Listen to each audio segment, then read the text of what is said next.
ఇప్పుడు అందరికి యాక్చువల్గా మీరు చేసేది ప్రకృతి వైద్యం. గతంలో ఉండే దాన్ని ఆయుర్వేదం అనేవారు. ఆయుర్వేదము ప్రకృతి వైద్యము రెండు ఒకటేనా లేకపోతే ఏమన్నా తేడా ఉందా? ఆయుర్వేదానికి ప్రకృతి వైద్యానికి తేడా ఉందన్న. అంటే ఆల్టర్నేటివ్ మెడిసిన్లో ఇవన్నీ ఒకటే.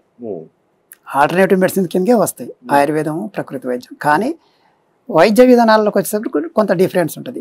మీకు ఆయుర్వేదంలో ఆయుర్వేదంలో మీకు భస్మాలు, చూర్ణాలు, కషాయాలు ఉంటాయి.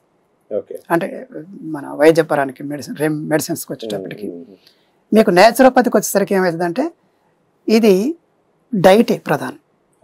ఎక్కువ నేచురల్ డైట్ ఉంటుంది. ఆ తర్వాత దీంట్లో రసాలు ఉంటాయి. అంటే ప్రకృతి సిద్ధమైనటువంటి పళ్ళ రసాలు తీసుకోవడాలు, ఆ తర్వాత ఆకులైనా కానీ రసాలు తీసుకోమని చెప్తుంటారు.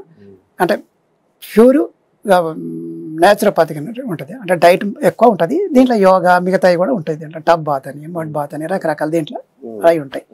ఆయుర్వేదానికి వచ్చేసరికి దాంట్లో కూడా యోగా ఉంటుంది. దాంట్లో కూడా మెడిటేషన్ ఉంటుంది. కానీ ఎక్కువ ఇది మెడిసిన్స్కి వచ్చేసరికి దాంట్లో మెడిసిన్స్ ఉంటాయి. దీంట్లో మెడిసిన్స్ ఉండవు. నేచురోపతిలో మెడిసిన్స్ ఉండవు. ఆయుర్వేదంలో మెడిసిన్స్ ఉంటాయి.